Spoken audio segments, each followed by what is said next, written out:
changes in the operations of Ukraine's military, he also sacked the commander of medical forces. Zelensky's decision comes after he met Defense Minister Rastem Umerov. He said quick action is needed for forthcoming changes. Zelensky also added that Ukraine needs a fundamentally new level of medical support for the soldiers. Last week, Ukrainian troops claimed they had recaptured occupied areas in the south and east. Earlier, the Ukrainian commander-in-chief also said the war was about to enter a new phase. And for that, Ukraine needed more sophisticated technology to counter the Russian military. Several military experts are claiming that the Ukrainian counteroffensive is moving in a slow pace. However, Zelensky has repeatedly denied any stalemate, as he called on his Western allies to maintain their military support. Meanwhile, U.S. Secretary of State of Defense Lloyd Austin arrived in Kyiv to deliver what he said was an important message. Austin's visit comes at a time when the U.S. Congress is split over the Ukraine military aid.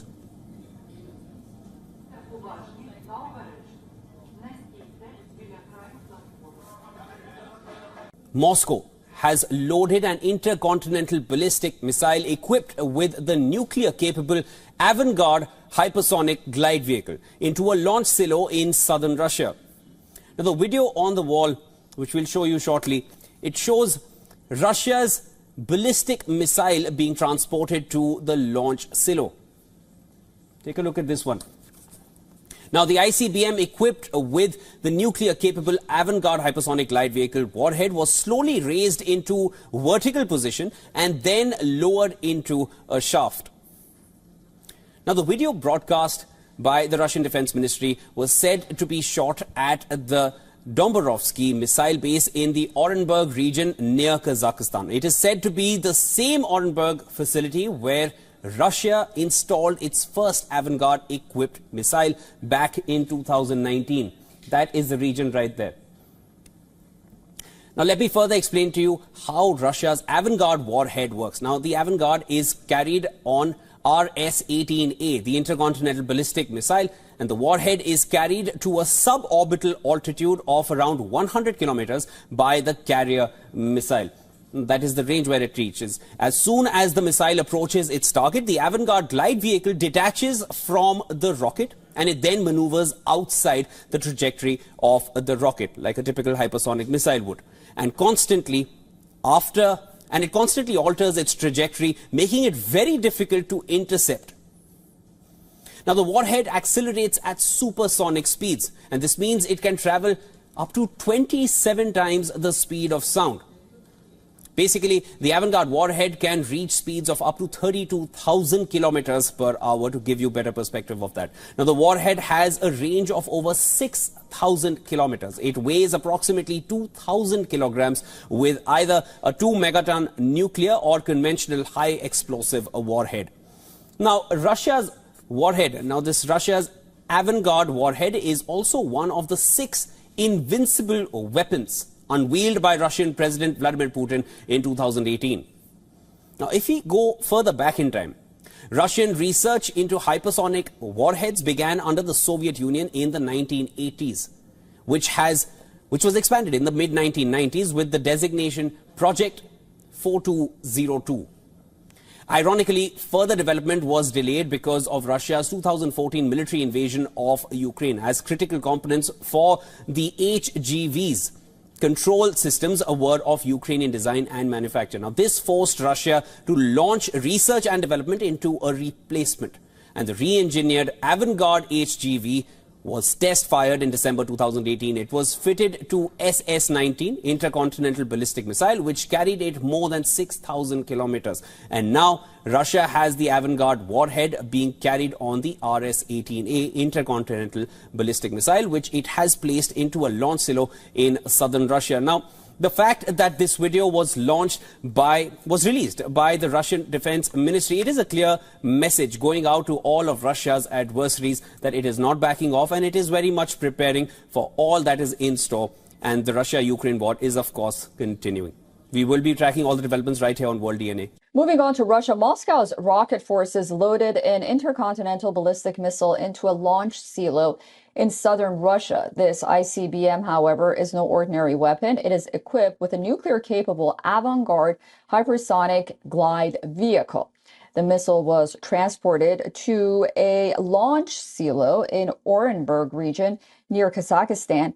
Russian President Vladimir Putin announced the development of this weapon back in 2018. It was in response to a new generation of weapons introduced by the United States and developed as a counter to the United States missile defense system.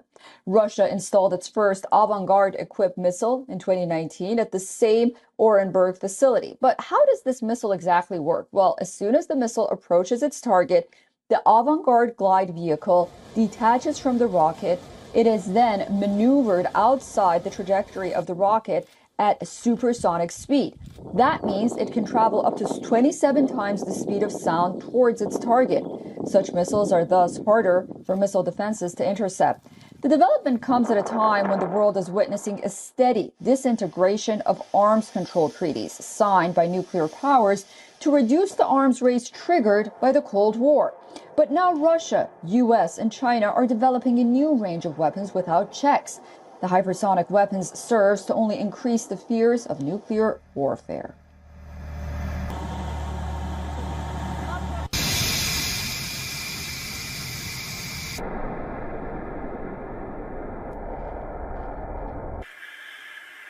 Russian President Vladimir Putin has confirmed that he will take part in a virtual summit today for the BRICS group of nations to discuss the Israel-Hamas war.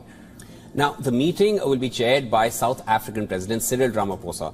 Through the summit, BRICS nations hope of drawing up a common response to more than 6-week-long conflict which has been going on between Israel and Hamas. In addition to Russia, the BRICS group includes Brazil, India, China and South Africa. South Africa also said that United Nations Secretary General Antonio Guterres would take part in the virtual meeting. The meet is expected to end with a joint statement. Russia has maintained historically close ties with both Israel and the Palestinians. And Putin has said that Russia could play a mediating role here. China, which is another influential member in BRICS, is also looking to play peacemaker in the conflict. Xi Jinping is also reported to be attending this virtual call. Now, External Affairs Minister S. Jaishankar will represent India at this virtual meet today. This as Prime Minister Modi campaigns in Rajasthan as the Indian state heads into polls on the 25th of November. The Indian Prime Minister is scheduled to host 3 rallies across the state today.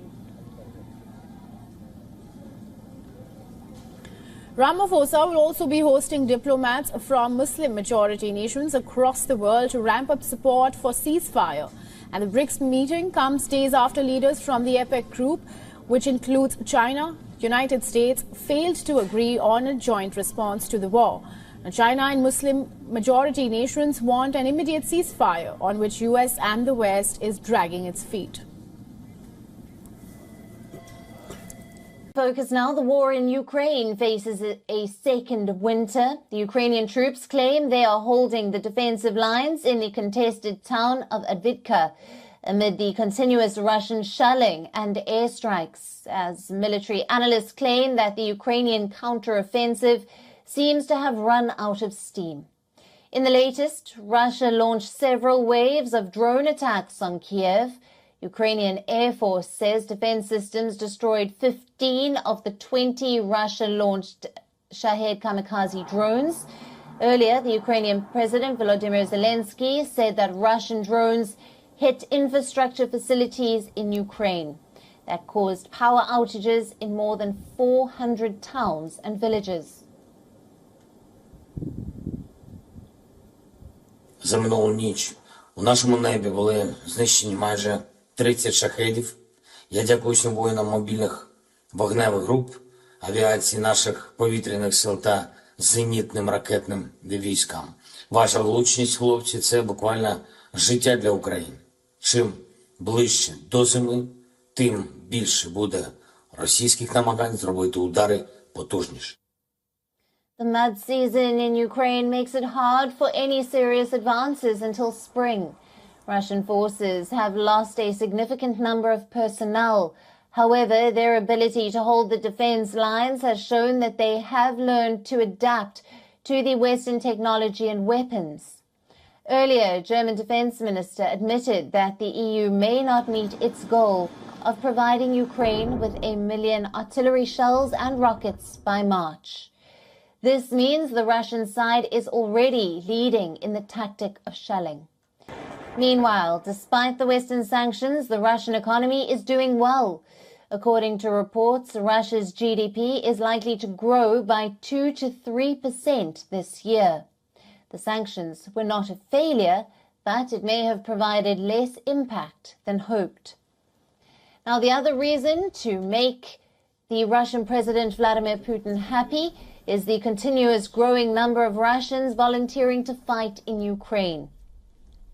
The conflict in West Asia somehow worked in favor of Putin, as it managed to shift the global attention from Ukraine to Gaza. This comes at a time when Zelensky hopes to get another deal of weapons from the West.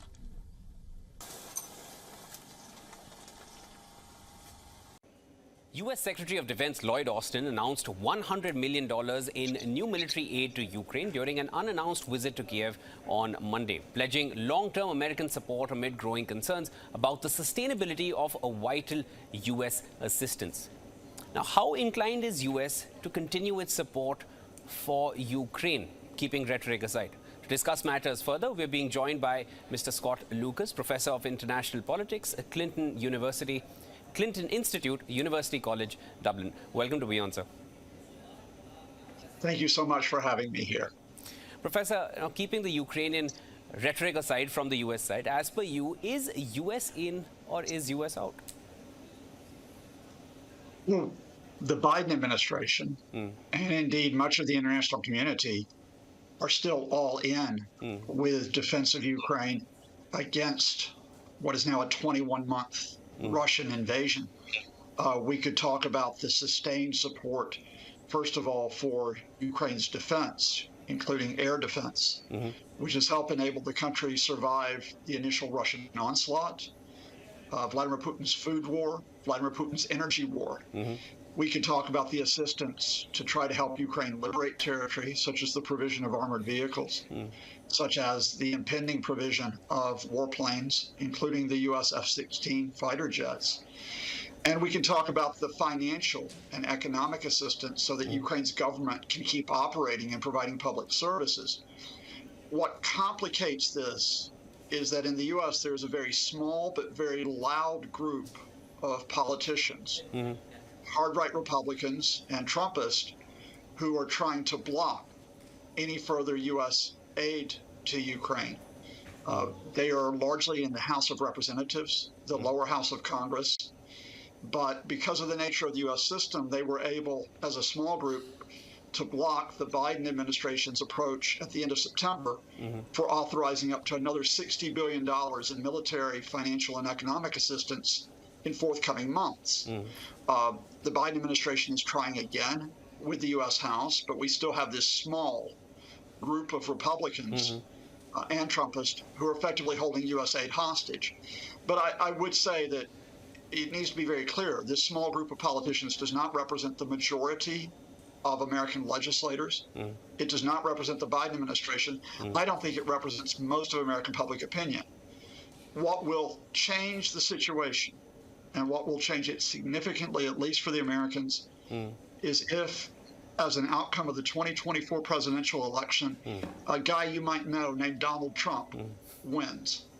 Because if Trump wins, beyond being unpredictable, even arguably unstable in his opinions, this is the man who tried to blackmail Ukraine in 2019 by cutting off military aid unless they dish dirt on his Democratic rival, Joe Biden.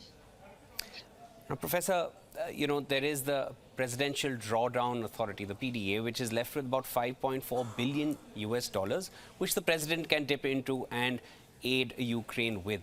How long do you feel that will last? Because that is the last of it. At the other end, which is, if I'm not wrong, this is the Ukraine security assistance, which is already run out. The amount in that has been is already depleted. So we're pretty much left, the US is pretty much left with $5.4 billion. How long do you feel that will last? And after that, what next? Well, the Pentagon has already said that 96% of American funds for military assistance have been used. So you really have a very small amount that is left without getting additional authorization. You then have, as you mentioned, an additional $5.4 billion, which is also to provide economic and financial assistance, again, to keep services running, to ensure that Ukraine's energy infrastructure continues to operate despite the Russian attacks, to break it, and to provide for future reconstruction. So yes, it is an imminent, I think, issue in the United States, probably from the spring of 2024. But I would add that even if we face this crisis with U.S. assistance, remember that there's assistance coming from other areas as well. And as significant as the U.S. assistance has been, the aid from Europe has been even larger to Ukraine, even though we don't talk about it as much.